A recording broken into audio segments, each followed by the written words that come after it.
მაშ ასე თქვენ მოისმინეთ კომიტეტების თავმჯდომარეების, ასევე მინისტრების კომენტარები და შეფასებები და ხსნით დისკუსია სტუდიაში წარმოგიდგენთ სტუმრებს იურისტი სოფო ხორგუანი, გაერთიანებული დემოკრატიული მოძრაობიდან დიმიტრი ლორთქიფანიძე და ახალი პოლიტიკური ცენტრი გირჩი ნიკა ქავთარაძე. მოგესალმებით და მადლობა გადაცემაში მონაწილეობისთვის. ბატონ დიმიტრია, თქვენგან დავიწყებ, ახლა მოვისმინეთ და მე დასაწყისშიც გამოვიყენე ეს განცხადება.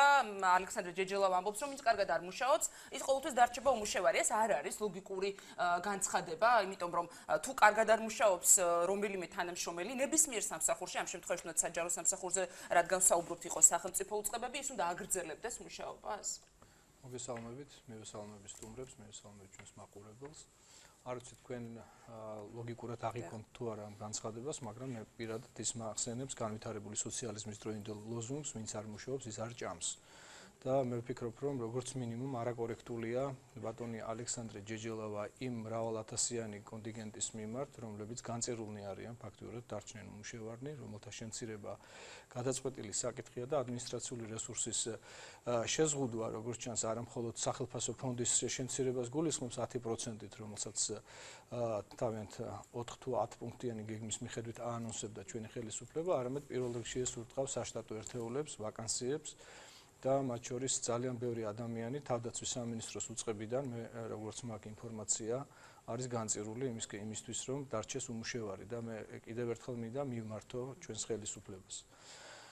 გაითვალისწინონ განსაკუთრებით მძიმე სოციალური ფონი, რომელიც დღეს ქვეყანაში სუფევს. გაითვალისწინონ ის გარემოებაც, რომ სამწუხაროდ მინდა ხაზი გაუსვა დღეს დასაქმების ერთადერთ წყაროს რეალურ წყაროს საზოგადოებისთვის, ხალხისთვის, ჩვენი მოსახლეობისთვის წარმოადგენს დასაქმება საჯარო სექტორში, უпростоრად დიახ, საჯარო სექტორში, რომელიც თუ არ ვცდები შეადგენს დაახლოებით 360,000 ერთეულს, საშტატო ერთეულს და გაითვალისწინოს ის მდგომარეობა, რომ ამ ადამიანების უკან როგორც წესი დგას ოჯახი, დგანან ადამიანები, რომლებიც მათზე არიან დამოკიდებული და რაც ყველაზე მთავარია, თქვენ მოგეხსენებათ, რომ სახელმწიფო უზრუნველყოფის გარეშე ბანკებიდან სესხის მიღების რაიმე თეორიული შესაძლებლობა გამორიცხულია, მე არ გულისხმობ ამ შემთხვევაში მიკროსაფინანსო ორგანიზაციებს და როგორც წესი თითქმის 99.9% ამ ადამიანებისა ფლობენ იმ კრედიტებს, რომელთა დაფარვის ერთადერთი წყარო იქნებოდა მათი შრომის ანაზღაურებით გათვალისწინებული ფინანსები. შეკითხვა მაქვს კიდევ და გადავდივარ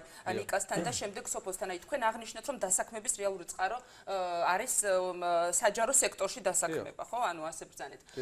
გასაგებია ეს ყველაფერი ჩვენ რასაკვირველია, ამაზეც ვისაუბრებ სტუმრებთან, მძიმე სოციალური ფონი რომ არის და ასე შემდეგ, მაგრამ როდესაც მანამდე არჩევნებამდე მე მახსოვს ოპოზიციის დიდი ნაწილი საუბრობდა სწორედაც რომ ოპტიმიზაციაზე, სწორედ სახელმწიფო სტრუქტურებში ბიუროკრატიული ხარჯების შემცირებაზე და ეს ხარჯები მხოლოდ ხელფასების და პრემიების შემცირებით არ გამოიხატება ადამიანების, რომ მე მახსოვს რომ ეგრეთ წოდებულ გაბერილ კადრებზეც საუბრობდა ოპოზიციის ნაწილი.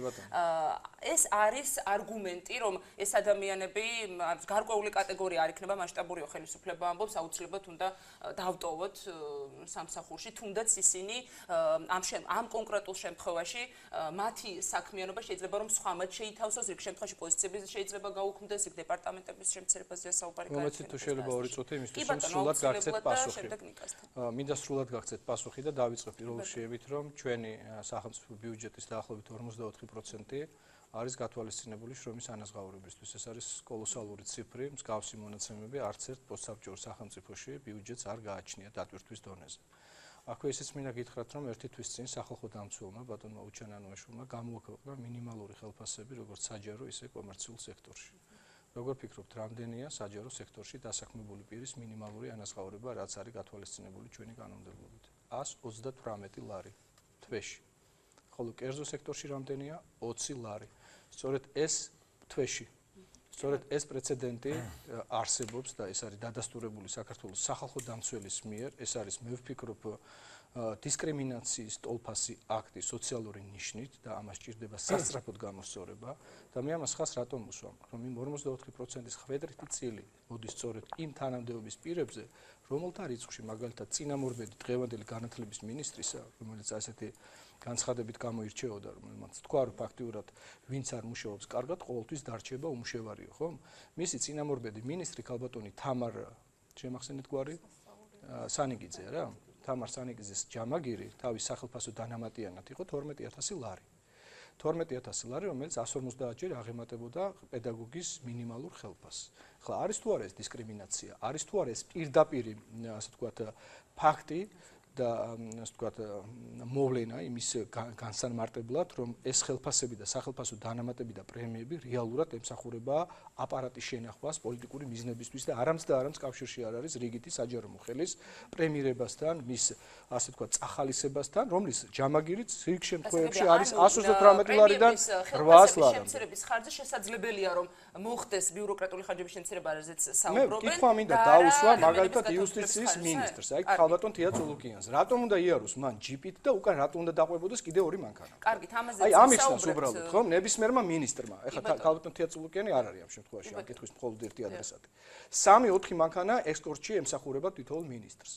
თითოეული მანქანის საწვავის ხარჯი ფიური არის დაახლოებით 1000 ლიტრი, არა, კივით ვისაუბრებთ, მაგრამ საზოგადოებას კონკრეტული ციფრებით საუბარია ინტერესებს. ადამიანგარიშოს ეხლა 18 სამინისტროზე, მათ მინისტრის მოადგილეებზე, თვითონ მინისტრს რომ 80 მრჩეველი ეყოლება, ესეც ჩავთვალოთ შიგნით ჯამაგირის სახით, რომ თვეში 105,000 ლარი გადის ამ მრჩეველების შენახვაზე და ასე შემდეგ და ასე შემდეგ და შემდგომში დავიანგარიშოთ იმათი ხელფასები, ვისი ჯამაგირით თვეში არ აღემატება 700 ლარს, 800 ლარს, არიან წამყვანი სპეციალისტები, არიან მთავარი სპეციალისტები, რა მათზე უნდა გადაწყდეს ჯოხი?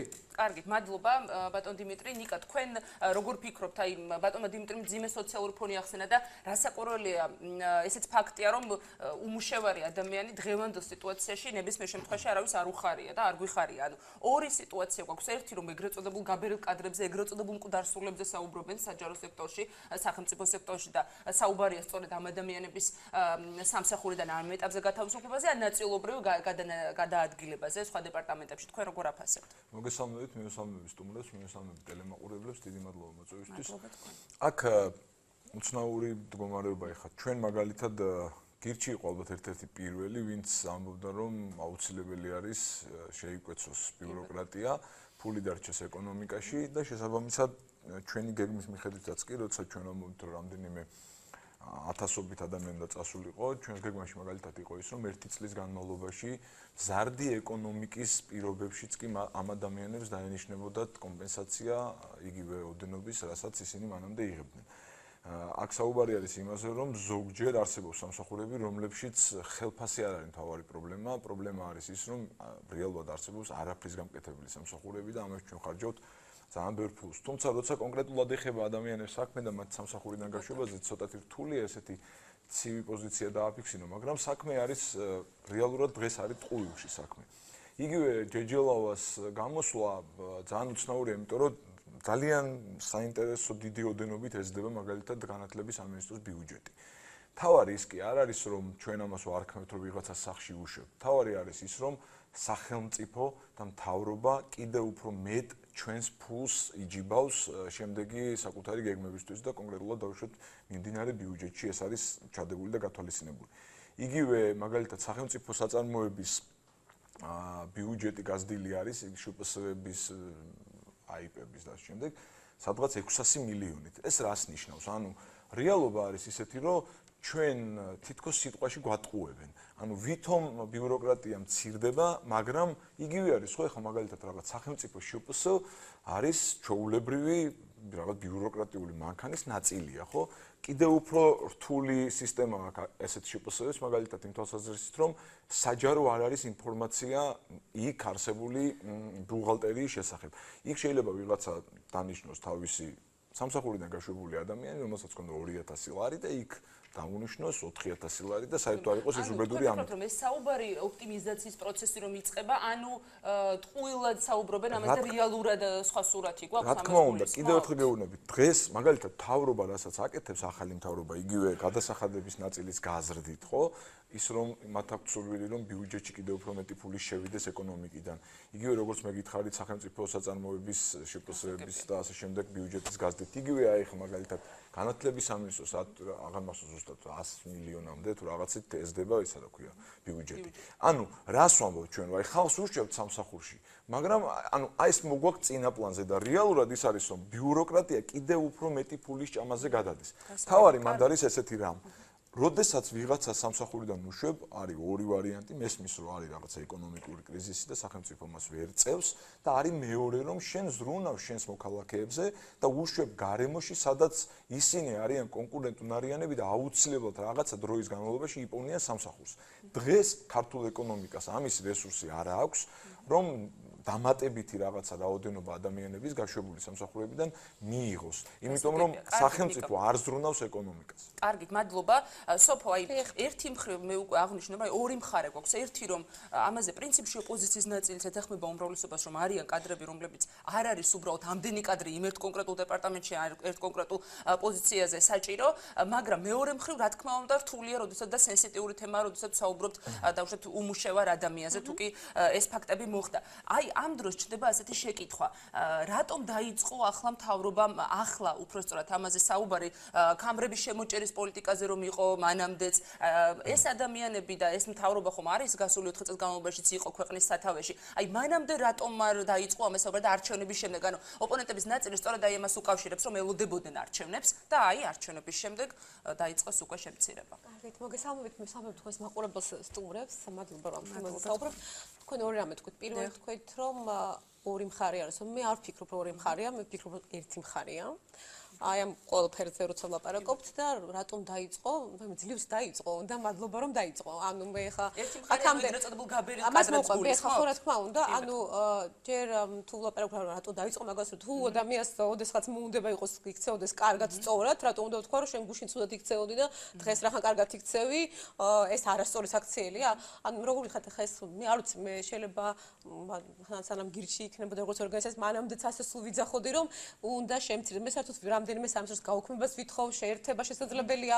ნუ რა წლები ამას ვითხოვ და არც ეს პრემიები მომწონს, ამდენი ჯიპები მომწონს, ამდენი ხარჯი, ამდენ ასეთი ძვირი ხელისუფლება არ მომწონს. ახლა ეს არის მოცემულობა და ვერასოდეს ახლა მის გამო ვერ ვიტყვი რომ ვიღაცას ახლა ვიღაცის გულის მოგება არ მჭირდება, რა ვქო, თუ ვიღაცა იტყვის რომ ცუდი გოგო ვარ, მე გავიმეორებ იგივეს. დიახ, ჩვენ არა ვართ ისეთი მდიდარი ქვეყანა, ამდენი გვიჯდებოდეს ხელისუფლების შენახვა. ვერაფრით ვერ ვიტყვი ამას. და კიდევ ერთი, საჯარო სამსახური არ არის ადგილი, სადაც ჩვენ ქველმოქმედებას ვწევთ. ანუ ჩვენ საჯარო სამსახურში ვქირაობთ ადამიანებს, რომ მათ მოაგვარონ ის საკითხები, რომლის გამოც კონკრეტული საკითხების გამო ვქირაობთ. ანუ მე არ მინდა ვიფიქრო იმაზე, ბეტონი, ესე ასფალტი, იქ სადღაც არ გაფუჭდეს, იყოს ესეთი, ჩემ სკოლაში იყოს რაღაცა ყველა პირობა, განათლებელი, მასწავლებელი იყოს, ანუ შესაბამისი და ასე შემდეგ. რა ყველა სხვადასხვა მიმართულებით. მე არ ვქირაობ იმ ადამიანებს, იმიტომ რომ მეცოდება. მაშინ მითხრა რომ ეს ქველმოქმედება უნდა გავწიო და ვიღაც ადამიანები მუშევრები რო არ იყონ, ჩვენ ამათ ვაფინანსებთ. და თავარი რაზეც მინდა რაც ძალიან არ მომწონს და ლაპარაკი ხშირად რომ აი მძიმე სოციალური ფონი და ასე შემდეგ. მე მინდა უბრალოდ ყველამის ერთხელ გავიაზროთ, როცა მძიმე სოციალურ ფონზე ვლაპარაკობთ. ამ ბიუჯეტს ვავსებთ არა მარტო ის ადამიანები, ვისაც შეიძლება მეტი ხელფასი გვაქვს, რაღაც კომპანია გვაქვს, რაღაცა გადასახადებს ვიხდით მოგების და ასე შემდეგ და რაღაცა. ამ ბიუჯეტს ავსებს ის ადამიანი, ვისაც შეუძლია 2 დღეში ერთხელ ის ფული აქვს, მარტო 2 დღეში ერთხელ იყიდოს პური. ის იმ პურს როცა ყიდულობს, იმ პურში არის DGG და სხვა მოსაკრებელი და ასე შემდეგ და იმ ფულით მის მიერ პურში გადახდილი ფულით ფინანსდება ეს ბიუჯეტი, რომელი ბიუჯეტითაც უნდა დავაფინანსოთ ყველა ეს მოხელე თუ რაღაც მათი მანქანა თუ მათი ხელფასი და ასე შემდეგ. ვინმე სოციალურ ფონზე სანამ დაიწყებენ პოპულისტურ ლაპარაკს, კითხონ იმას, ვინც ძლივს ყიდულობს 2 დღეში პურს, მზად არის, მას მოსწონს ეს ამბავი. ერთი წუთი მათი რაოდენობა არ გაიზრდება, ვინც ძლივს ყიდულობს პურს ეს ადამიანები. დავასრულებ თუ შეიძლება, მაშინ გაბოს მოჯადოებული წრეა. მე ვამბობ, რომ ანუ დავამთავრებ. ანუ იმ ადამიანს კითხოს ვიღაცამ, ვინც აი ძლივს იყიდა დღეს პური, რომ 2 დღე გადაინაწილოს და მიაყოლოს ხახვი, რომ რაღაცა, იმიტომ რომ მეტი შესაძლებლობა არ აქვს.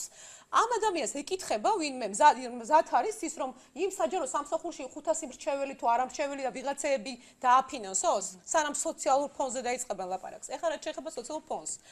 აი ხა მოკლედ რა ვიცი სახში როცა მე გაჭირვება მაქვს ხო ანუ რაღაცა პრობლემა მაქვს მე რას ვაკეთებ კაი მაქვს 100 მარტივი ძალიან მარტივი კატეგორიებით მე ვაპარაკო 100 ლარი მაქვს ხო და ამ 100 ლარს ეხლა რას გავაკეთებ რომ დამლაგებელს დავიქირავებ კიდე მეორე დამლაგებელს დავიქირავებ და კიდე სხვა რაღაცებს ხო მე ხო შევეცდები რომ შევამცირო ხარჯი ჩემი ხარჯი რომ ეს ფული სწორად დავხარჯო სხვანაირად გადავანაწილო ესე არ არის მაშინ მეტი შანსი მექნება რომ დავუშვათ რაღაცა ისეთი კაი ძაფი ვიყიდო საქსოვი მოვქსოვო და გავყიდო და რაღაცა შემოსა ხავალი გავზარდო. ისე ვლაპარაკობ. მან დავჯდა და ინგლისური წიგნი ვიყიდო, ვისწავლო ინგლისური და მე ვიღაცას ვამეცადინო და 10 ლარი არ ვაკეთოს.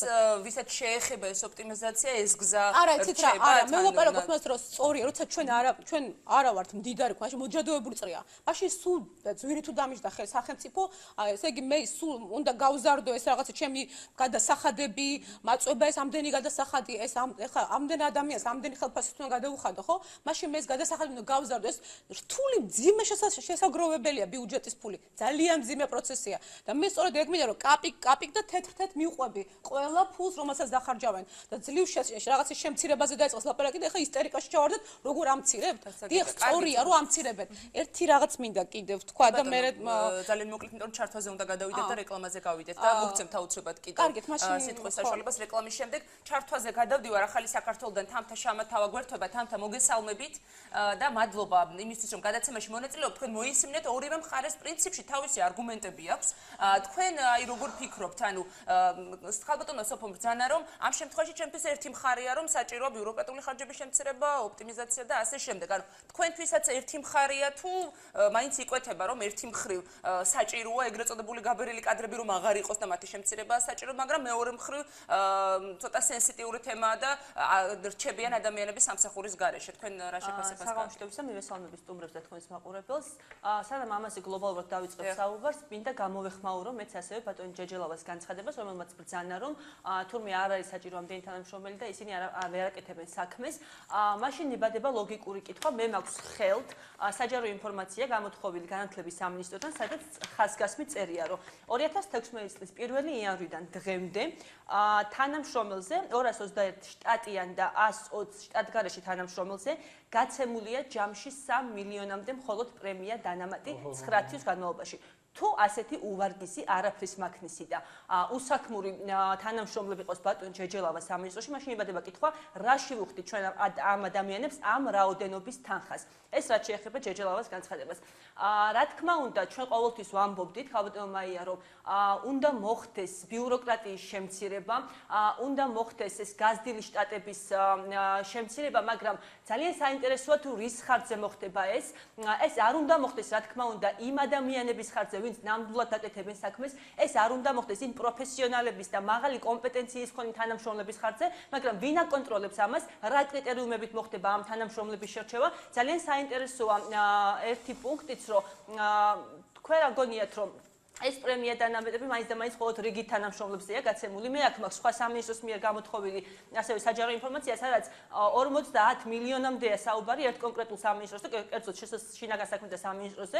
მარტო პრემია დანამატზე და მე ღრმად ვარ დარწმუნებული, რომ პატრულის თანამშრომელი, რომელიც 900 ლარს იღებს ხელფასს, ის კი არ იღებს ამ პრემია დანამატს, არამედ მაღალი თანამდებობის და მაღალი რანგის მქონე ჩინოვნიკები და როცა ოპტიმიზაციაზე მიდის საუბარი, მე ღრმად ვარ დარწმუნებული, რომ ეს გადაივლის რიგითი თანამშრომლების კისერზე და მაღალ ჩინოსების რომლებიც ჩავიჭრებდა მოგცემთ გაგრძელების საშუალებას მაგრამ პატარა ჩართვასავით გავაკეთებ ანუ აი მაგალითად კულტურისა და ძეგლთა დაცვის მინისტრმა განაცხადა რომ გარდა ოპტიმიზაციისა კადრების ასევე იგეგმება პრემიები ახსენებან და ხელფასების შემცირებაც ხავტომა ამას უკვე 4 წელია ვისმენთ კამრების შემოჭერის პოლიტიკას მე ხელთმა კიდევ ერთხელ გიმეორებთ რომ ძალიან თითქმის ყველა სამინისტროდან გამოთხოვილი ინფორმაცია სადაც კოლოსალურ თანხებზეა საუბარი პრემია დანამატებზე რა თქმა უნდა მე ვამბობ ჩვენ ვამბობთ რომ ადამიანებმა რომლებიც მუშაობენ პრემიაც უნდა აიღონ და დანამატიც, მაგრამ სამწუხაროდ დღეს გვაქვს მთავრობა, რომელიც პრემია დანამატებს ამ მასშტაბით, ესეთ მძიმე სოციალურ და ეკონომიკურ მდგომარეობის პირობებში იღებს არაფრის კეთებაში და უმაქნისობაში. აი აქ მიდის ჩვენი ბიუჯეტი და აქ იფლანგება ფული. და რაც მინდა ხაზგასმით აღვნიშნო, როცა ადამიანებს ვითხოვთ საჯაროს, რა თქმა უნდა, ყველას გვესმის, რომ სახელმწიფო არ არის, ესე ვთქვია, დასაქმების რაღაცა, დასაქმების სამინისტრო ამ მსგავსი რაღაცა. რა თქმა უნდა, ადამიანები უმჯობესია, რომ დასაქმდნენ კერძო სექტორში. კი ბატონო, უნდა შემცირდეს ბიუროკრატია, მაგრამ ეს ადამიანები, ვისაც უშვებთ ჩვენ სამსახურიდან, ძალიან საინტერესო იქნებოდა თუ ისინი იპოვიდნენ თავიანთ თავს კერძო სექტორში, მაგრამ დღეს როცა ეკონომიკა ვითარდება 2%-ით, რომელ კერძო სექტორში დასაქმებაზეა საუბარი, ესეც უნდა გაითვალისწინოს სამთავრობამ და როგორ შეგვიყვანა ამ ეკონომიკურ კრიზისში, ეს მეორე საკითხია და ალბათ მოგვეცემა საშუალება, რომ იმ 10 პუნქტიან თუ 4 პუნქტიან დამანგრეველ გეგმაზე ვისაუბრო, რაც შემოგთავაზეს ახალი დამანგრეველი გეგმა ახალი მთავრობა ცოტა ხმამაღალი ნათქვამია, იმიტომ რომ ფაქტობრივად ახალი არა 1-2 ადამიანი თუ არის, თორემ ისევ იგივე სახეები ყავს განსაკუთრებით ეკონომიკურ ბლოკში. დიახ, დამანგრეველი გეგმა აქვს, ალბათო მაია, თუ მომცემთ საშუალებას გეტყვით. კი ბატონო, და მოგვიანებით.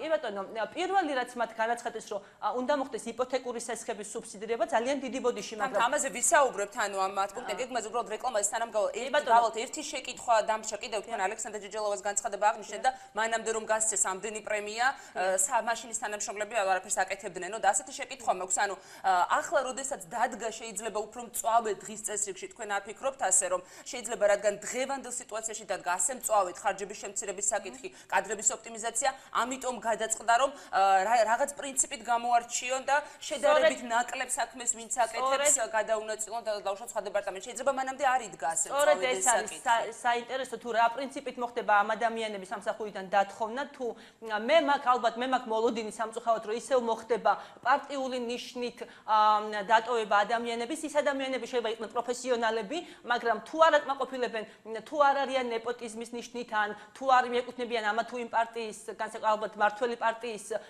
წარმომადგენლების რიგებში თუ არ არიან სავარაუდოდ შეიძლება მიუხედავად იმისა რომ ისინი იყვნენ მაღალი პროფესიონალები შეიძლება მათ მოუწიოთ სწორედ ამ თანამდებობის დატოვებამ და ძალიან საინტერესოა თუ რა კრიტერიუმით რამდენად ღია და გამჭვირვალე იქნება ეს პროცესი. ამაზეც ვისაუბრებ, დავსვამ შეკითხვებს, თამთა რეკლამაზე გავდივართ, არ გემშვიდობებით თქვენ მთელი გადაცემის განმავლობაში რჩებით და შეგეძლებათ რომ დისკუსიაში ჩაერთოთ, წინ გველდება რეკლამა და რამდენიმე წუთში დისკუსია სტუდიაში განვაგრძობთ.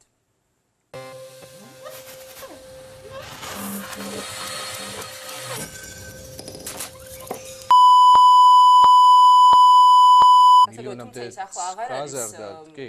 ხო, კი ბატონო, აქ არ არის, მაგრამ აქ სხვა თემაზეა საუბარი. საუბარი იმაზე, რომ მე სამწუხაროდ აღვნიშნე და გულისტკივილი გამოქვთ იმასთან დაკავშირებით, რომ ქვეყნის ბიუჯეტის 44% იხარჯება შრომის ანაზღაურებაზე. ეს იმაზე მეტყველებს, რომ საჯარო სექტორში დასაქმებულია იმაზე უფრო მეტი ადამიანი, ვიდრე ეს ქვეყანა სჭირდება. მაგრამ როგორც ჩანს, ამბობთ რომ იმაზე მეტი ადამიანია. თავისთავად ცხადია, ხა წარმოიდგინეთ 360.000 რამდენიც მე მაქვს ინფორმაცია, შეიძლება ეს 400-მდეც არის, იმიტომ რომ სიპები რომელიც შემდგომში შეიქმნა მათ შორის თვითმმართველობებთან, რა თქმა უნდა, ამან კიდევ უფრო გაზარდა საჯარო სექტორში დასაქმებულ ადამიანთა რიცხვი. მე ვფიქრობ, რომ ეს ანომალია იმ ფონზე, როდესაც ბიზნესის განვითარებას არ ეწყობა ხელი, როდესაც ინვესტირების პოლიტიკას არ ეწყობა ხელი, როდესაც სწრაფი ეკონომიკური სტარტი, რომელიც უნდა გულისხმობდეს მთელი რიგი ფინანსური ინსტრუმენტების ამოქმედებას, როგორც არის საფონდო ბირჟის არსებობა, როგორც არის ღია სააქციო საზოგადოების შესახებ კანონი, როგორც არის მცირე მეწარმეობის შესახებ კანონი, ეს არ აგვაქვს ჩვენ ეს ყველაფერი. ეს ინსტრუმენტები არ გაგვაჩნია და საუბრობთ მხოლოდ და მხოლოდ სწრაფ ეკონომიკურ განვითარებაზე, ხო?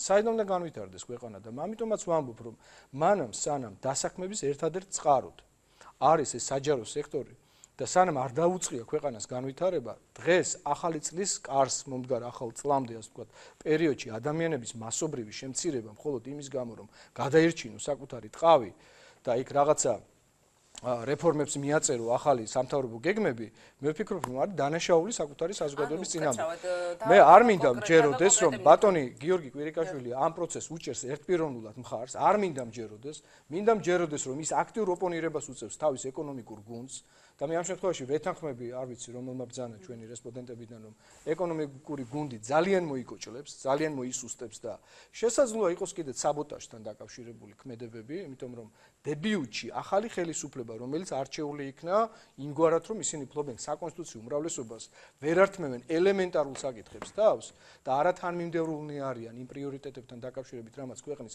სწრაფი ეკონომიკური განვითარება უნდა. აი ზუსტად ის ინსტრუმენტები, რომლებთან დაკავშირებითაც მე ვისაუბრე და მას საერთოდ ხმას არ იღებენ, სამაგეროდ საბანკო კარტელური დიქტატურა არის ფაქტიურად სახეზე, როდესაც არაპროფილური აქტივების გამსხვილებით ხდება ბანკების მიერ ისეთი მნიშვნელოვანი სფეროების დაპყრობა და მონოპოლიზება, როგორიც არის მაგალითად სადაზღვეო ბიზნესი, სადაზღვეო სფერო, იცით თქვენ რომ კომპანია EVEX-ი, რომელიც 100%-ით დაფუძნებული არის საქართველოს ბანკის მიერ, უკვე რეფერალურ ჰოსპიტალურ სექტორს წაეპოტინა და მთლიანად აიღო ხელში ეს სექტორი. თქვენ ძალიან კარგად მოგეხსენებათ იმ განცხადებების ფონზე, რომელიც კეთდება ახალი სადაზღვეო პოლიტიკის განხორციელების თვალსაზრისით, ეს რას ნიშნავს? ეს იმას ნიშნავს, რომ იგივე ოპერაციებზე და გეგმიურ ოპერაციებზე გათვალისწინებული 400 მილიონის პირდაპირ, ასე ვთქვათ, პირდაპირ ხელის ფათური შესაძლებლობა ეძლევა მათ. კი ბატონო, თამთა შემათავა ძალიან საინტერესო მომენტში გაწყვიტა მან აზრის განვითარება, ალბათ ის გულისხმობდა იმ რეფინანსირების პოლიტიკას, რომელიც ლართან არის დაკავშირებული და იპოთეკური სესხების ლარში გადმოტანის პოლიტიკას, რამაც ვისაუბრებთ, ვისაუბრებთ, მაგრამ ეს არის ყველაზე მნიშვნელოვანი, რომ ეს აზარალებს ქვეყნის ეკონომიკას სერიოზულად და გაუთვალისწინებელი საფრთხის წინაშე აყენებს ქვეყანას. ოპტიმიზაციის საკითხს დაუბრუნდა, დაგაკონკრეტებინებ და შემდეგ ნიკას უნდა ვკითხო. ანუ თქვენ თვლით, რომ რეალურად დღეს არის საჯარო სექტორში იმაზე მეტი ადამიანი დასაქმებული, ვიდრე საჭიროა, მაგრამ უბრალოდ იმიტომ, რომ სახელმწიფო ვერ სთავაზობს ალტერნატივას, ვერ არ ვითარებს დიახ დასაქმების პოლიტიკას სწრაფი. ჯერ არ უნდა გაუშვას, თუნდაც არაფერს აკეთებდნენ. კი ბატონო და ამის მაგალითს გეტყვით. ხვალ დილის 10 საათზე, ქალბატონო მაია, მეცნიერებათა აკადემიაში სტარტს იღებს, უпростоრად იწყება ესე იგი კონფერენცია, რომელიც დაკავშირებული არის სამთავრობო 4 პუნქტიანი გეგმის განხორციელების, ასე ვთქვათ, გარემოებებთან. და მათ რიცხვში არის ესე იგი პროფესიული განათლების დუალური სისტემის გარჩევა. ეს დუალური სისტემა მოგეხსენებათ, რასთანაც არის დაკავშირებული, ეს არის იმასთან დაკავშირებული, რომ საშუალო ისა პროფესიული განათლების საფეხურზე არსებული საგანმანათლებლო ესენი სტრუქტურები უნდა კონდეს განვითარებული, საგანმანათლებლო კერები უпростоრად. მაგალითისთვის გეტყვით, თქვენ იცით, რომ ტექდათვალიერებები უკვე დღის წესრიგში დადგა, ხომ? ჯერ კი 2015 წლიდან ღარიბაშვილის დროიდან იყო ეს დღის წესრიგში ეს საკითხი. გადმოიწია 2017 წლამდე. მოდის ეს დრო. იმის მაგივრად რომ დღეს ხელისუფლება მაგალითად საუბრობდეს იმაზე, რომ ტექდათვალიერების მუშაკთა პროფესიული გადამზადებისა და მომზადების ცენტრები შეიქმნას. თქვენ იცით, რომ წუხ რეინალდსი უნდა შემოსულიყო გერმანიიდან და შემოიყვანა თურქი დაქირავებული სპეციალისტები. კითხვა ისმის, რატომ? რატომ არ ვიჭერთ ჩვენ თადარიგს იმისთვის, რომ თუნდაც აი ამ სექტორში შეიძლება ასეულობით ადამიანი გადავამზადოთ და დავასაქმოთ რეალურად. გასაგებია. კარგით, ბატონო. როგორც მოკლევადიან, ისე გრძელვადიან პერსპექტივაში, ხო? კარგით. და დუალური სისტემა ამას უნდა გულისხმობდეს. დუალური რას ნიშნავს, რომ განვითარებული ინდუსტრიის შემთხვევაში შენ გაქვს პროფესიული სასწავლებელი, რომელიც უშვებს კვალიფიკაციის ასამაღლებლად, მაგალითად, საზღვარგარეთ თავის სტუდენტს ჩამოყავს და გარანტირებულად ასაქმებს. მაგრამ როდესაც შენ დასაქმებისთვის პერსპექტივას არ აქვს, გერმანიაში დუალური ყველაზე სისტემა არის ნაკლები გერმანიაში, კი. მაგრამ გერმანიაში მანამ ვერ შევედრებით. მანამ ვერ შევედრებით, სანამ საკანონმდებლო დონეზე მაინც არ მოვაწესრიგებთ ამ რეგულაციას. კარგი, ნიკა, აი თამთამ აღნიშნა, რომელიც რჩება ჩვენთან ჩართვაზე და თუ კი სურვილი აქვს მას შეუძლია ჩაერთოს დისკუსიაში, რომ მოლოდინი არის, რომ შეიძლება პარტიული ნიშნით მოხდეს ეს გადახალისება თუ თანამშრომლების გაშვება ნაწილობრივ თუნდაც მცირე მასშტაბით სამსახურებიდან. თქვენ რა მოლოდინი გაქვთ? აი პრინციპები და კრიტერიუმები ახსენა მან და რასაკვირველია შეკითხვები არსებობს და თქვენს სოფოს ვერსიასაც მოვისმენ ამასთან დაკავშირებით, აი როგორ რა პრინციპით უნდა მოხდეს ეს ყველაფერი, არც კონკურსის საფუძველზე რასაკვირველია, ამაზე თავრობა გააკეთებს. მოგვიანებით უკვე უწევრად განსაკუთრებით. მოდით ცოტათი ისეთ ქალბატონო სოფოს სადაწევან, რომ ძალიან გასაგებად საყოფაცხოვრებო დონეზე აგვიხსნა რანაირად შეიძლება იყოს სახელმწიფო მოწყობილი და მე გავცნობ მე თავისთავად გამოგვიყვება პასუხი მაგაზე. წარმოვიდგინოთ მოსახლეობას ჯერჯერობით სამწუხაროდ ეს მთავრობების ბრალია გონია, რომ ფული რომელიც არის ბიუჯეტის, ეს არის ვიღაცის კუთვნილება სხვა ადამიანების. ანუ რაღაცა მდიდარი ადამიანების. ეს არის მთავრობის კუთვნილება. მოდით ესეთი რამე ესე აუხსნათ ხალხს, ჩვენს ახლობლებს, ნაცნობებს, უცნობებს. ეს არის თითოეული ჩვენთაგანის მიერ აკრებული ფული, დადებული ფული, ადამიანურად ვთქვათ, დავდეთ, მეცაც გეტყვით, ჩვენ სახელზე ნასესხები ფულიც კი არის ამ ბიუჯეტში და ეხლა რა ხდება? რატომ კრებთ ჩვენ ამ ფულს? რომ სახელმწიფო აპარატი მუშაობდეს და კონკრეტულ საქმეებს აკეთებდეს. ეხლა შეხედეთ, ვიღაცა აკეთებს მე გეგმას. აი თქვენ რო ფული თქვენგან აფულსაც ავიღებთ, ამაში დავხარჯავთ. დავხარჯავთ ასე, მაგალითად, დავასაქმებთ ამდენი ათეულობით 1000 ადამიანს, მივცემთ ამდენ პრემიას, ამდენი მანქანათულით. კარგი, ჯანდაბას ესქენით და რას გააკეთებთ? აი მაგას გეტყვით მე. აი დაახლოებით ესეთი ურთიერთობა აქვს ხალხთან. ხალხი როგორც კი დაიწყებს კონკრეტული რაღაცების მოთხოვნას, მე მივხვდებით, რომ განათლების სამინისტროში შეიძლება საერთოდ არ არის საჭირო იმდენი ადამიანი, თუ ვიცით რას აკეთებს განათლების სამინისტრო. იგივე თუ გვეცოდინება რას აკეთებს ეკონომიკის სამინისტრო, თავდაცვის სამინისტროში ძირითადი ნაწილი ხარჯების რატომ უნდა იყოს ხელფასი, როდესაც ჩვენ აუცილებლად გვჭირდება სწრაფი განვითარება თანამედროვე თავდაცვის უნარიანობის. რატომ უნდა ხარჯავდეს ძირითადად ხელფასში, ხო? ანუ თავარი პრობლემა არის ის, რომ ჩვენ ვიხდით ძვირს არაფერში. ეს არის მთელი პრობლემა, თორე ეს მთავრობა რო აკეთებდეს საქმეს, მაშინ ჩვენ საერთოდ ხმას არ გავიღებთ. ანუ მთავრობის საქმე რა არის, რომ ჩვენ რო ფული გადავუხადეთ, ჩვენი ყოფა გააუკეთესოს. ანუ მოსახლეობა, რომელიც ქირაობთ ვიღაცას, დამლაგებელს მაგალითად, სახლში თუ დამლაგებელს უხდით 1000 ლარს და ყოველთვის ჩვენს მაგიდაზე არის მტვერი. რა თქმა უნდა, ის არის ცუდი დამლაგებელი. ეხლა წარმოიდგინეთ, რომ მთავრობას ცოტა უფრო მეტი ვალდებულებები აქვს ხალხთან, ხო? აქედან გამომდინარე, რადგან მთავრობას არ აქვს კონკრეტული გეგმა, არ ამბობს კონკრეტულად რას აკეთებს. იცით რა არის? ეს გეგმა კიდევ უფრო დამღუპველი არის იმისთვის, რაც ეხლა რა პრობლემაში ვდგავართ. თავარი რა არის? აი მაგალითად, პარალელურ რეჟიმში წარმოიდგინეთ, რომ მოთხოვნა უნდა გაჩნდეს ახალი კადრების. ანუ ჩვენ კი ვამბობთ, რომ აი პროფესიონალები ჭირს, არა, ამაზე არ არის საუბარი, ბუმს გულისხმობ, რომ მაგალითად ბიზნესში მოხდეს ისეთი აფეთქება, რომ რეალურად ბიზნესებმა დაიწყონ გაზრდა. რის საფუძველზე შეიძლება გაიზარდოს ბიზნესი, უკეთესი პირობების შექმნით, ხო? ბევრი მიმართულებით არის ეს სასამართლო იქნება, ეს პირველ რიგში რა თქმა უნდა, შემდეგ საგადასახადო წნეხის შემცირება, მინიმუმამდე დაყვანა, იგივე ეკონომიკური დანაშაულის სხვა მასში გადატანა და ასე შემდეგ. ბოდიშგიტი. რატო ვამბობ იცი ამას? ასეთი ფონი, როდესაც იქნება, მე მყავს უამრავი ნაცნობი ძალიან მაგარი ჭკვიანი ადამიანი, რომელსაც ერთი სული აქვს, რომ როგორმე საჯარო სამსახურიდან გადავიდეს კერძო სამსახურში. გეუბნებით, შვება არის სახელმწიფო სამსახურში მუშაობა, სადაც ყოველთვის არსებობს რისკი, რომ შენ უბრალოდ ვიღაცა ფეხს წამოგიდებს, იმიტომ რომ თავისიანი დანიშნოს ან რაღაცა უბედურებას იზამს. საქმე რეალურად არ კეთდება, ანუ შარში ხარ. არცეთ ნიჭიერ ჭკვიან ადამიანს არ უნდა საჯარო სამსახურში. კიდევ ერთი შეკითხვა და სოფოსთან გადავდივარ, აი თქვენ ახსენეთ ბიზნესის ხელშეწყობა იმისთვის, რომ მოხდეს ეს ბუმი და დასაქმდეს ხალხი კერძო სექტორში. მთავრობის სწორედ იმ 10 პუნქტიან გეგმაში არის მოგების გადასახადის გაუქმება რეინვესტირების შემთხვევაში. ანუ მე ამ შემთხვევაში არ გვყავს ჩვენ ქართული ოცნების წარმომადგენელი სტუდიაში და ამიტომ ვცდილობ მათი პოზიციიდან გამომდინარე დავსვა შეკითხვა. ეს ასე გიპასუხებდნენ ალბათ ქართული ოცნების წარმომადგენლები და ოპონენტები. ეს არ არის თქვენთვის ბიზნესის ხელშეწყობისკენ, განვითარების ხელშეწყობისკენ გადადგმული ნაბიჯი. როდესაც რეინვესტირებაზე საუბარი, ანუ შანს გაძლევ, რომ ინვესტიცია ჩადო და სხვა ბიზნესი დაიწყო. თავარი მანდრა არის. ჩვენ რო საუბრობდით იმაზე, რომ პრემიას გადაარქვეს სახელი და დაარქვეს დანამატი. ხო გახსოვთ და რეალურად არაფერი არ არის, ფული სხვა სახელი დაარქვეს, მაგრამ აი ჯიბეში მიდის ვიღაცის.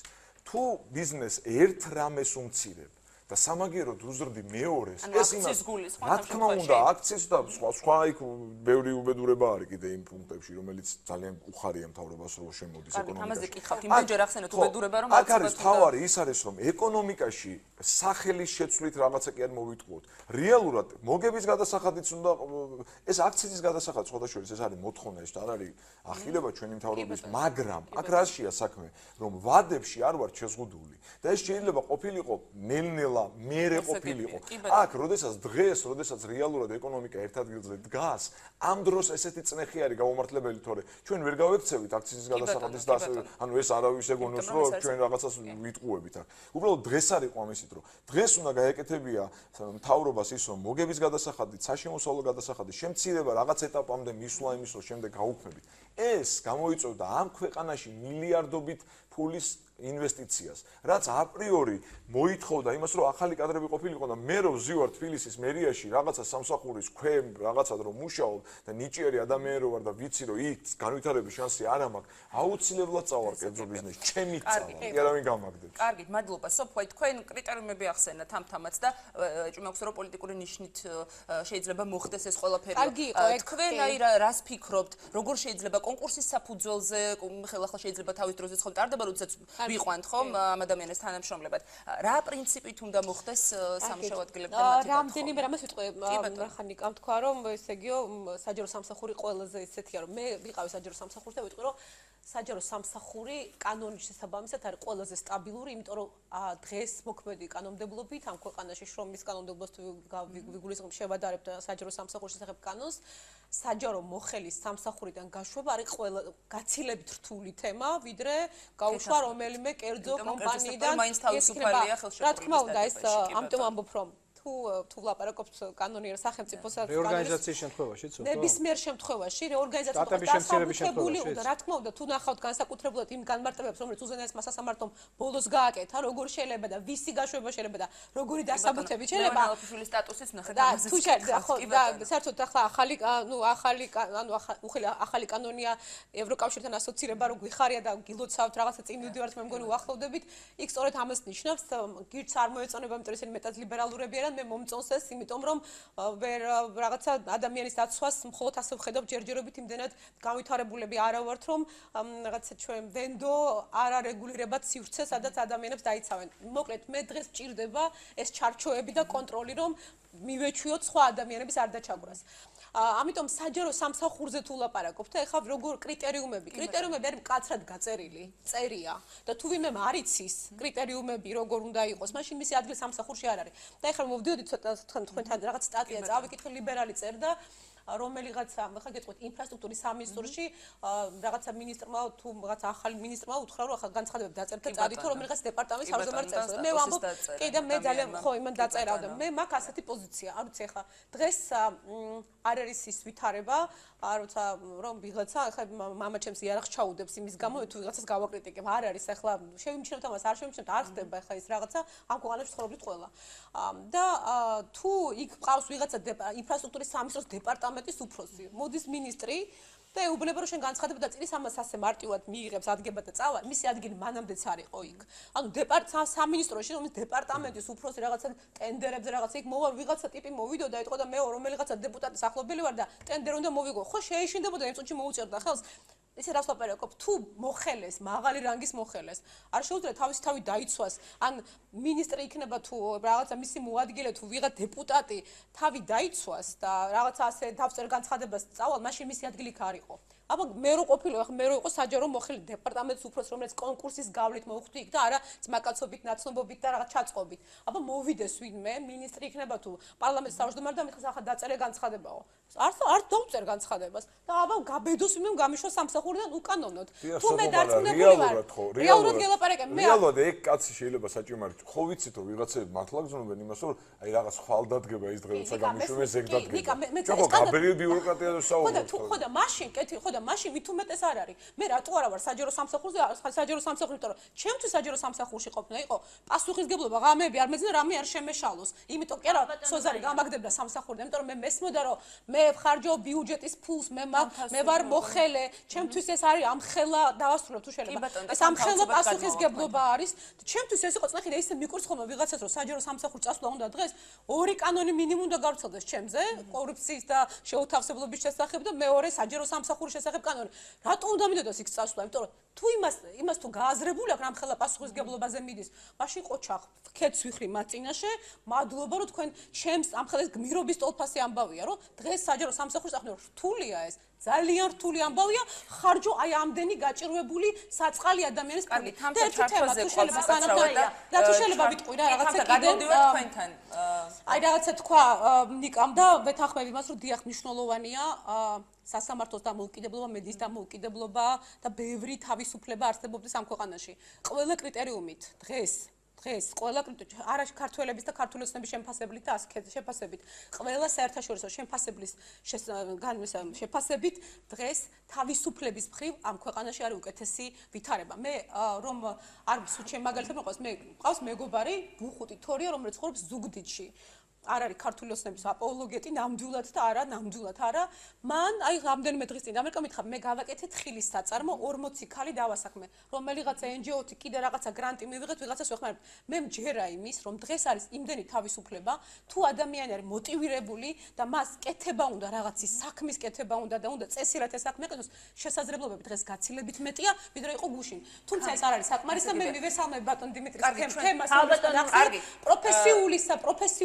ჩართვაზე ზის და თამთან მე დროს მოგცემთ გისმენთ თქვენ სანამ შეკითხვას დავსვა მე მგონი გსურდათ რა კი ალბათ სოფოს მინდა გამოვეხმაო რომ ის საუბრობს და ძალიან კარგია მაგრამ ეს ხდება ესეთ სახელმწიფოში დაწყობილ აწყობილ ნორმალურ ცივილიზებულ სახელმწიფოში და სამწუხაროდ ჩვენ ძალიან შორს ვართ იქიდან საქართველოს დაცვას გულისხმობ თუ რა ყველამ კარგად იცის და წერიაო როცა ამბობთ დიახ კარგად ვიცით მაგრამ ფაქტია ის რომ მარტივ მაგალითს მოგიყვანთ იგივე ატესტაციები როცა ტარდებოდა დედაქალაქის მთავრობაში, გამგებლის 30 მოადგილიდან 22 ჩაიწერა და ისინი მაინც მოვალეობის შემსრულებლებად ეს ჩაჭრილი ადამიანები მაინც მუშაობენ 32 მუნიციპალიტეტიდან 28 თავმჯდომარე ჩაიჭრა და ნუ გონიათ რომ დანარჩენმა 4-მა ჩააბარა ორს უბრალოდ დიპლომი არ ქონდა მაგრამ ისინი მაინც მუშაობენ და რომელ კრიტერიუმებზია საუბარი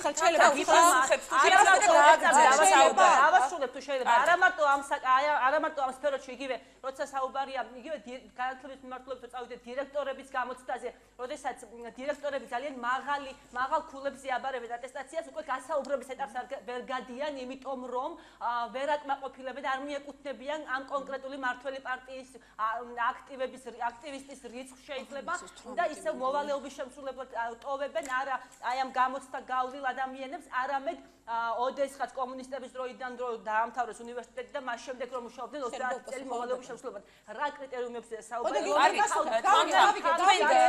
მოგცემ საშუალებას ვიდეო გააგრძელოთ საუბარი სასამართლო არის აბსოლუტურად მართული როგორ დაიცვა თავი კაი შეიძლება უკასო გავიგეთ ხაბატონ თამთა ხო დაასრულეთ სასამართლოზე ხო თავს ვერანაირად ვერ დაიცავ ძალიან ბევრი უკანონოდ 1000-ობით უკანონოდ გათავისუფლებული ადამიანია რომელიც თავს ვერ იცავს იმიტომ რომ სასამართლო როგორც წინახელის გავიგეთ შეიძლება უკასო ხო სასამართლოზე გიპასუხებ არის ინსტრუმენტი უბრალოდ პასუხი და შემდეგ უკვე მოგცემ საშუალებას რომ განაგრძოთ საუბარი მე გეტყვით მაგალითს კონკრეტულ მაგალითს ხო რაღაცა ჩამოყალიბეთ მე გეტყვით შეიძლება გადაამოწმოთ უზენაესმა სასამართლომ დაახლოებით 2 თვის წინ 18 გამგებელი რომელიც ნაციონალური მოძრაობის წარმომადგენელი იყო მარტვილის რაიონში აღადგინა სამსახურში რომელიც გაუშვეს როგორც თქვენ ბრძანეთ რაღაცა უკან მოხდა ასე ანუ თქვენ დამამთავრებელეთ თუ შეიძლება დამამთავრებელეთ თუ შეიძლება გავიგეთ ახლა გაიმეორეთ ხშირად კიდე და ერთი და იგივე ილაპარაკეთ გეუბნებით მაგალითს კონკრეტულს გადამოწმული მაგალითები ჩამოხდა მე გიყვებით კონკრეტულ მაგალითს გეუბნებით თქვენ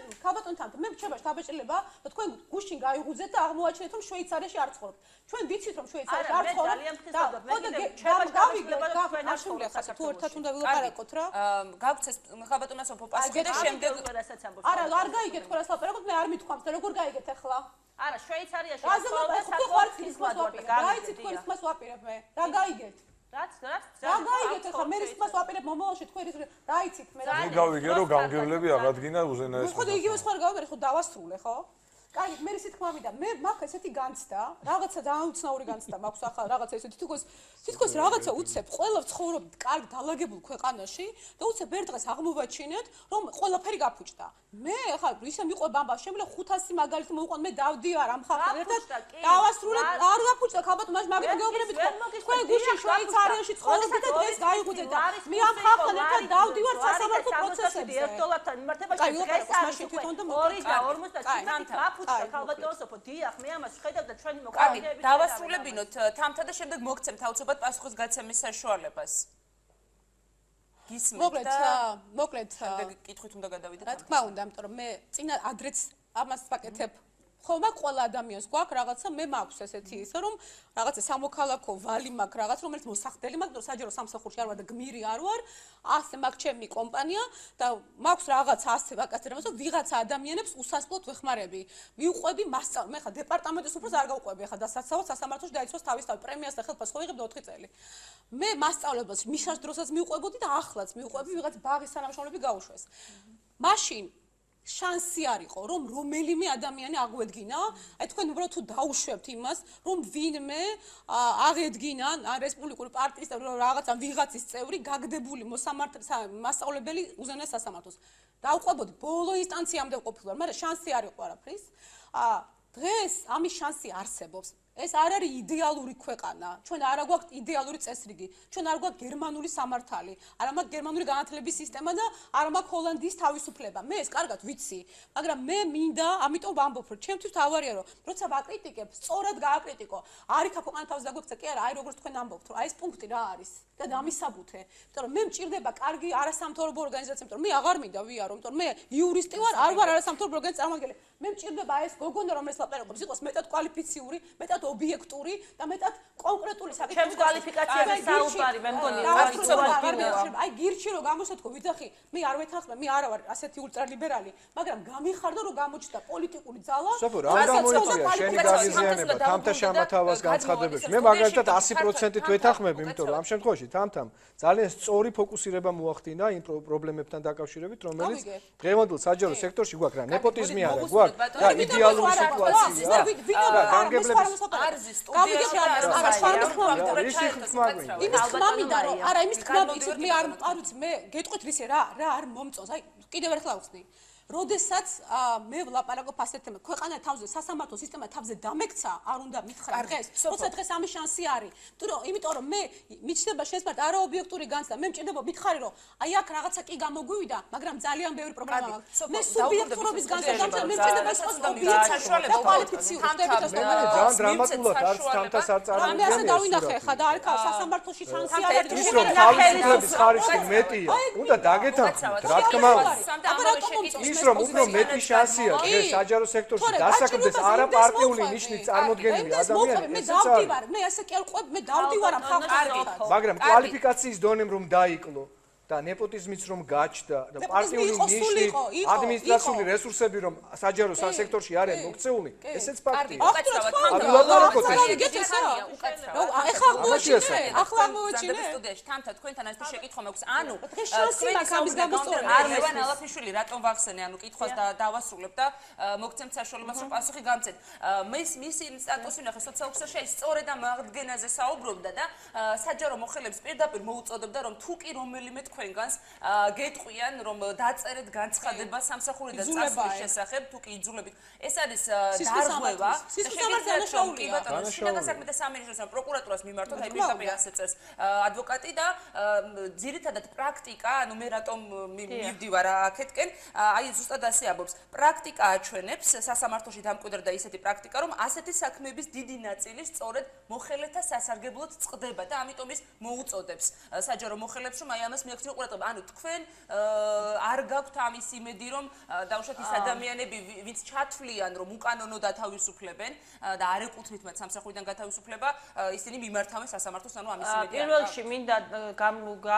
გამოვეხმაურო ქალბატონ სოფოს რომ მე არ მithქვამს რომ დღეს ჩამოგვექცა სასამართლო თავზე მე აღნიშნე რომ როგორც წინა ხელისუფლების დროს ესევე ამ ხელისუფლების დროს სასამართლო არის ჩვეულებრივი ინსტრუმენტი თუმცა შეიძლება რაღაც დონეზე გაუმჯობესებულია თუმცა ეგეც სადაო საკითხია და მე მაქვს ჩემი აზრის გამოხატვის უფლება რაც შეეხება კაცრავად რაც შეეხება ჩემს კომპეტენციას ქალბატონ მაია თუ მომცემ საშუალებას თუ რა არ მომწონს რომ გავაგებიო ქალბატონ სოფოს თუნდაც იგივე ამ ეკონომიკური გუნდის ინიციატივებში და რატო დაგვემხო თავზე ეკონომიკა ინიციატივებს მე ვფიქრობ რომ კითხავს ეკონომიკა ანუ ვერ დავეცასაკე ერთიც უნდა თუ არ მომისმეს ქალბატონ სოფო ვერავინ არ ფსურდა მაგრამ თქვენი თქვენს შეფასებაზე მეტად სოფლიო ბანკის შეფასებას ვენდობი მაპატიეთ ეკონომიკაზე სოფლიო ბანკის შეფასებით არა თუ შეიძლება მათქვევიათ ერთი წამით ახლა თუ შეიძლება მათქვევინეთ ეკონომიკაში დავასრულებინეთ სოფლიო იმიტომ ჩვენ სტუდიაში ვარ და ყოველი მესამე ადამიანი საქართველოში არის სიმშილის და სიღარიბის ზღვარსკვლას არა ის ჩემი შეფასება ეს ამ სოფლიო ბანკის შეფასება იგივე ოქსფამის კვლევები აცხადებს რომ ყოველი მე-7 ადამიანი ნასესხები ფულით მიირთმევს საჭმელს არც ეს არის ჩემი შეფასება შეიძლება ბავშვები არიან ფეხსაცმელი არა ეს არის ფაქტი და ამაზე ნუ ვიდავებ და როცა ამბობ რომ ეკონომიკა მე გეუბნებით კონკრეტულ მაგალითს რა უნდა გაკეთდეს და რა არ უნდა გაკეთდეს თუ აი ეს ინიციატივები განხორციელდება 2%-იანი სტატია რა შეიძლება 0%-იანი დაქონდეს იმიტომ რომ არანაირი ზრა არ არის ეკონომიკის მიმართულებით იგივე 2017 წლის ბიუჯეტის პარამეტრებს თუ გადავხედავთ თვითონ მთავრობაც კი 5%-იანზე მეტს და არ მოელის მომდენო 4 წლის პროგნოზს როცა დებდნენ და შემდეგ ეგეც სავალუტო ფონდმა ეგეც დაუწია და შეიძლება 2-დან 3%-მდე ეკონომიკის ზრდა ვივარაუდოთ აი კონკრეტულად რომელი პუნქტები არ მოგწონთ თამთა მაშინ ამ პუნქტებს რამდენჯერმე ახსენეთ მთავრობის ინიციატივები და ამაზე გკითხავთ დამღუპელი არა უკაცრავად თქვენ თქვით დამანგრეველი მე მგონი თქვენ ძალიან ნიკამ თქვა დამღუპელი ანუ და კითხავს ხასტუმრებსაც რატომ ფიქრობთ რომ არის დამანგრეველი ან კონკრეტულად რომელ პუნქტებზე ფიქრობთ რომ გეტყვით მოკლედ ქალბატონ მაია ესე იგი ერთ დღესაც გავიღვიძეთ და მთავრობამ წარმოგვიდგინა ეს 4 პუნქტიანი გეგმა, რომელიც ნამდვილად არის შოკის მომგვრელი და გამაგრებელი. დავიწყოთ პირველით. მე ვსაუბრობ დიახ იპოთეკური სესხების სუბსიდირებაზე.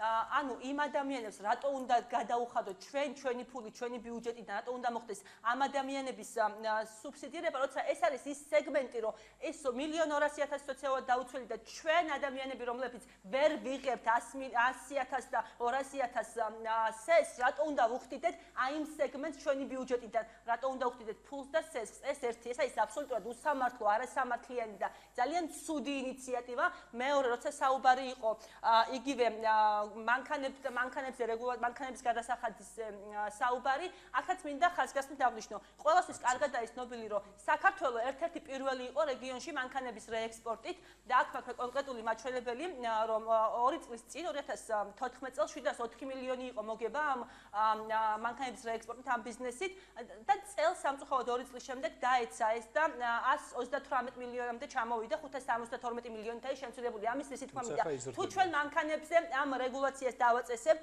ამით კიდევ უფრო ურტყამთ ამ ბიზნესს და ის არგუმენტი, რომელიც მოყავს უმრავლესობის წარმომადგენლებს, რომ იცი რა მანქანების რაოდენობა შემცირდება, საწვავზე ფასი იზრდება და ეს საწვავით შემცირდება და სუფთა ჟანგბადს ჩავისუნთქავთ, ეს არის დაჩინვა, რომელიც ატმოსფერულ ჰაერის დაბინძურებაზე საუბრობ, თუმცა ეკონომიკა არის კრიზისში და პირდაპირ ურტყამს აი ეს ინიციატივა ამ კონკრეტულ ბიზნესს, რომელიც როგორც აღნიშნე, საკმაოდ ძალიან დიდ გავლენა ქონდა ჩვენს ეკონომიკაზე. ახლა გავაგრძელებ.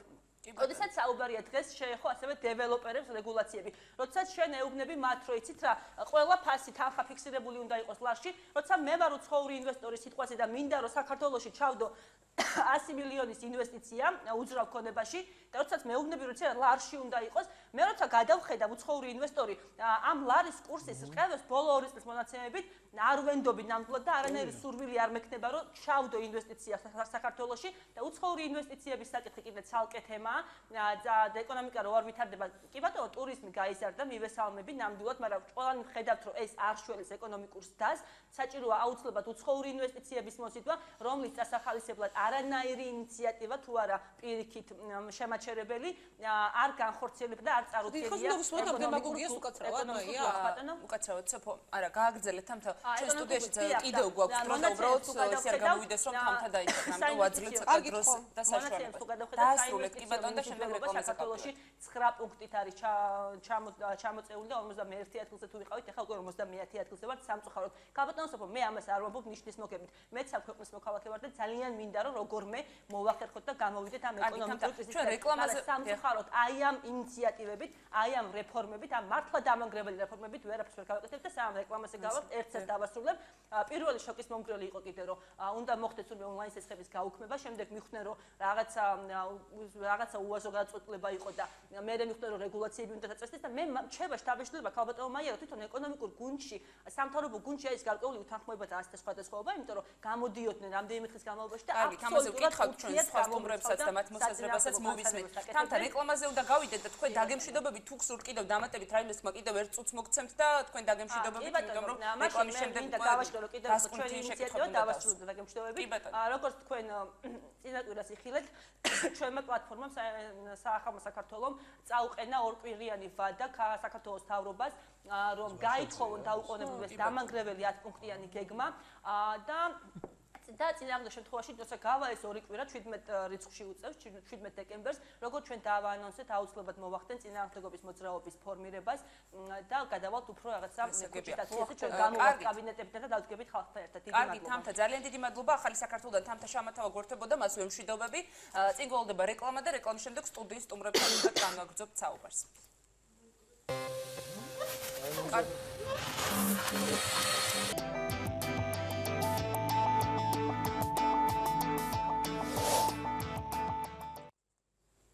არის დაბრუნდა პირდაპირ ეთერში და შემაჯამებელი დასკვნითი შეკითხვები მინდა დავსვა სტუდიის სტუმრებთან.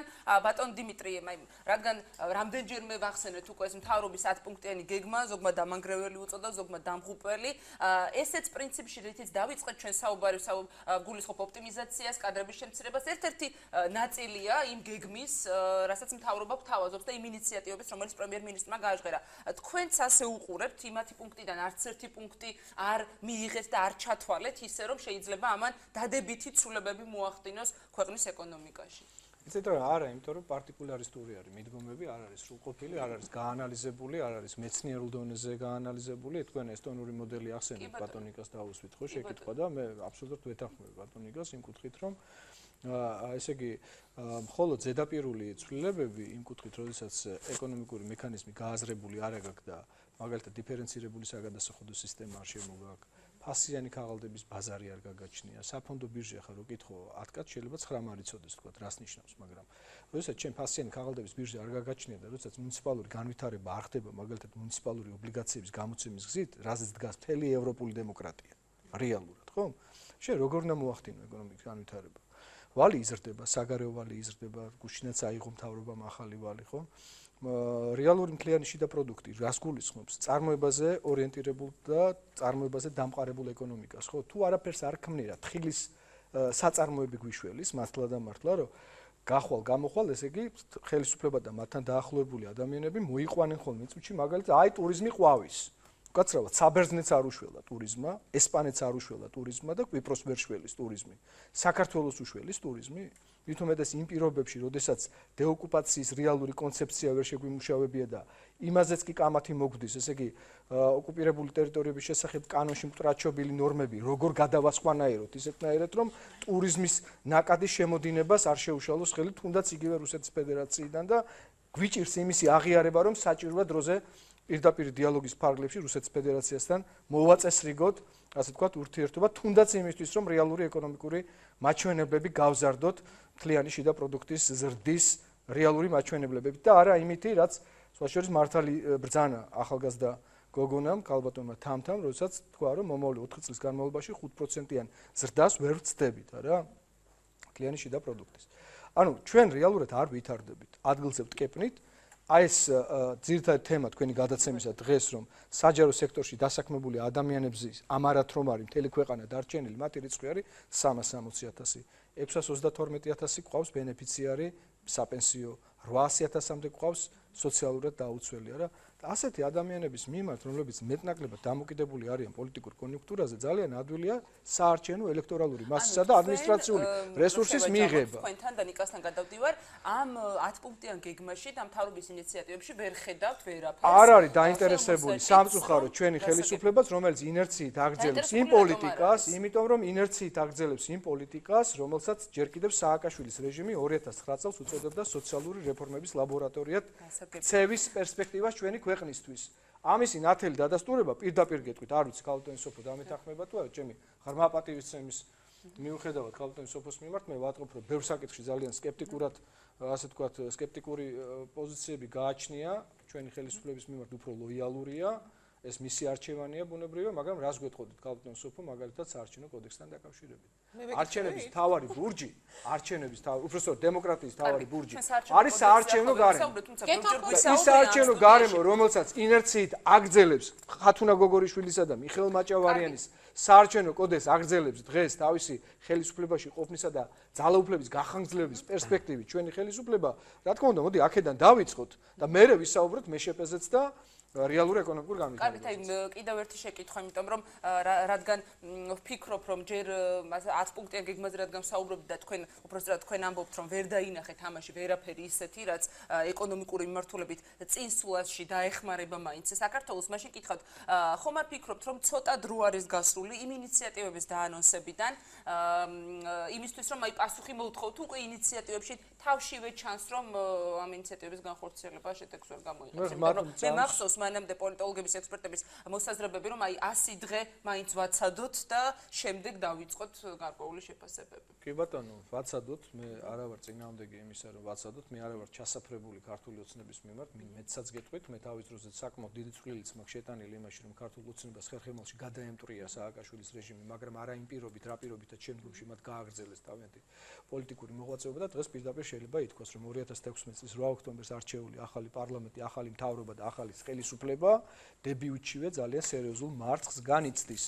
და მე ღრმად ვარ დარწმუნებული და მე პირდაპირ გეუბნებით რომ ხელისუფლების სამთავრობო გუნდში არის სერიოზული განხეთქილება ამ 10 პუნქტიანი და 4 პუნქტიანი გეგმების იმპლემენტაციის საკითხთან დაკავშირებით. არა, ახლა პერსონიფიცირებას ნამდვილად ჭორაობას ნამდვილად არ დავიწყებ, მაგრამ ნამდვილად მაქვს ინფორმაცია იმასთან დაკავშირებით, რომ თქვენი დამსახურება მედიის პირველ რიგში ის, რომ თემის აქტუალიზაციას მოყვა შიდა დაპირისპირება, ამ შემთხვევაში დაპირისპირება. კარგი გაგებით თქვენი ბრალია და სწორიც არის, რომ თქვენ ეს დამსახურება, რა თქმა უნდა, რომ აქტუალიზაციას მოყვა აქტიური დისკუსია, კვალიფიციურ აქტიურ დისკუსიას ყოველთვის მოყვება ხოლმე თვალის გახელის, რა თქვა, პრეცედენტი. კარგით, მადლობა. სწორი მიდგომა, რომ აი ვაცადოთ ახლა რაც აღვნიშნე ხელისუფლებას ცოტა ხანს მაინც და შემდეგ ვისაუბროთ ამაზე, თუ ისედაც ნათელია ამ ინიციატივებში ჩანს ყველაფერი დასაწყისში. იცით რა არის, ზოგჯერ არსებობს ინიციატივები, რომლებიც რომც არ შესრულდეს, იმას თუ მთავრობა ამბობს, უკვე არის საგანგაშო.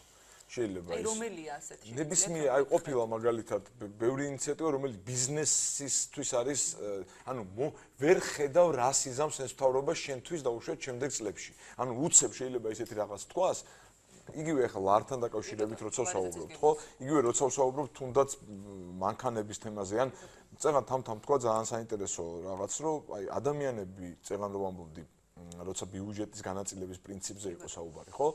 აი ჩვენი შეტანილი ფულით რომ სახელმწიფომ და მთავრობამ რომ რაღაცა გააფუჭა ამის გამო რომ ვიღაცა დაზარალდა და უნდა გადაუხადოთ ბანკში კრედიტი, ხო?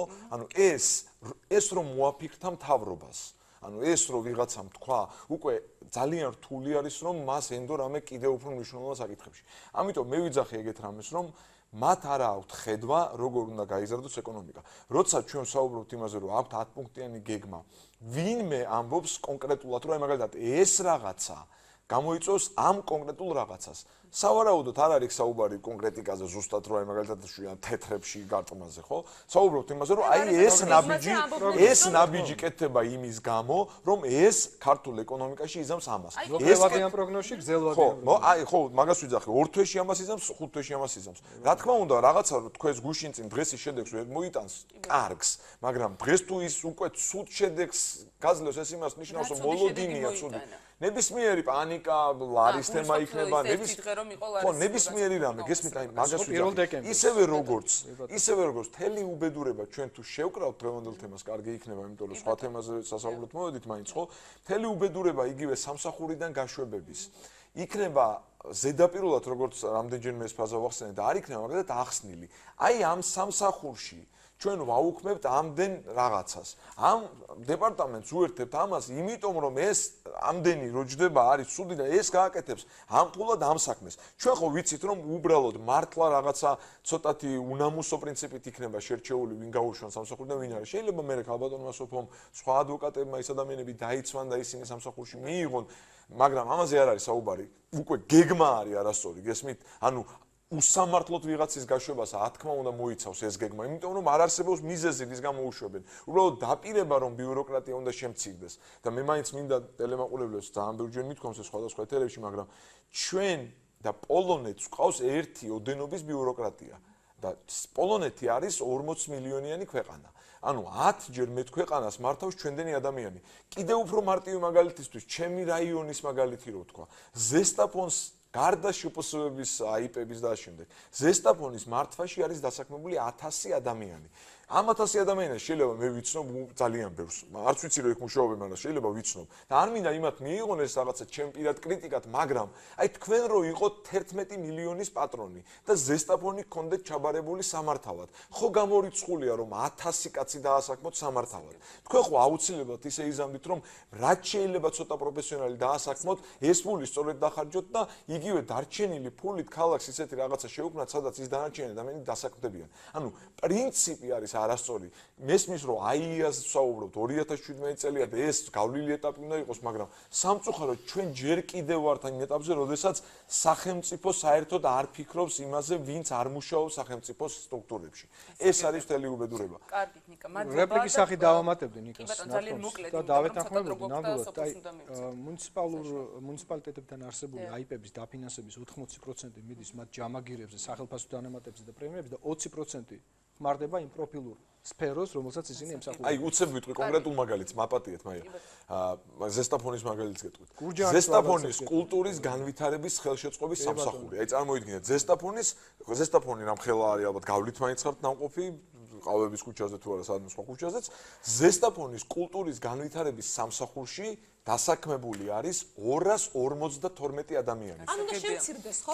არა, რა თქმა უნდა შემცირდეს. ანუ აი ეს მნიშვნელობა რაში გამოიხატება? 1.200.000 ლარი იხარჯება ამ ადამიანების ხელფასებში. ამ ადამიანებს შეიძლება 200 და 300 ლარი აქვს, ზოგ შეიძლება 150 აქვს, ზოგ შეიძლება ყველაზე მეტი ვიღაცას ქონდეს 1000 ლარი.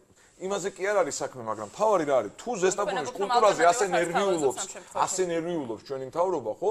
1.200.000 ლარი საკმარისი არის იმისთვის, რომ რაღაცა კონკრეტული მე საერთოდ არ მეშინო სახელმწიფო უნდა ხარჯავდეს ამაში ფულს, მაგრამ თუ მაინც და მაინც უნდათ რომ კულტურა განავითარონ, ხელფასებში რატო ხარჯავენ ამას?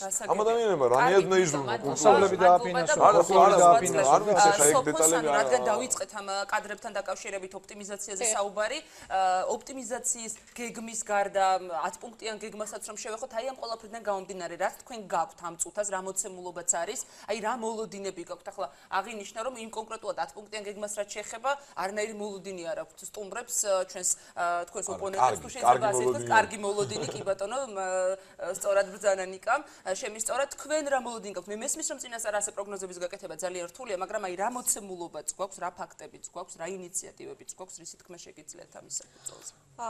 ჯერ ერთი ხო რაღაცა ისე როგორ გითხრათ მეწყინა კი გაუბრაზდი ზოგადად არ მიყვარს როდესაც რაღაცა ტიპის იარლიყებს აწებებენ ადამიანებს და მით უმეტეს მე რატო უნდა მომაკრა ასეთი იარლიყი და ეს გამოაცხადო რომ მე რაღაცა როგორ ლოიალურად ვარ განწყობილი ხელისუფლებისადმი რაღაცა ვერ გავიგე და უკაცრავად იმიტომ რომ ახლა აქ ამ გადაცემაში არ ვლაპარაკობ იმაზე იარლიყი არ არის არა ნუ ახლა რას ლაპარაკობთ ახლა თქვენ მე როგორი რას ნიშნავს ჩემი დამოკიდებულება აბა ახლა თქვენ ხართ შემოფას მე ხარით რომ მე ვარ ლოიალურად განწყობილი ხელისუფლება თქვენ არიცით მე ვინ კონკრეტულ შემთხვევაში ვლაპარაკობთ აი ამ საქმეზე და აი ამ საქმეზე ეს არის კონკრეტული საქმე დიახ მე მხარს ვუჭერ და დაუჭერ მხარს ბიუჯეტის ყაირათიან ხარჯვას და შემცირებას იმ ფულის რომელსაც ბიუჯეტიდან ჩვენ ვაძრავთ ხელისუფლებას საკუთარი ადმინისტრაციული ხარჯებისთვის დიახ მხარს ვუჭერ ამას იმიტომ რომ მინდა ეს ფული წავიდეს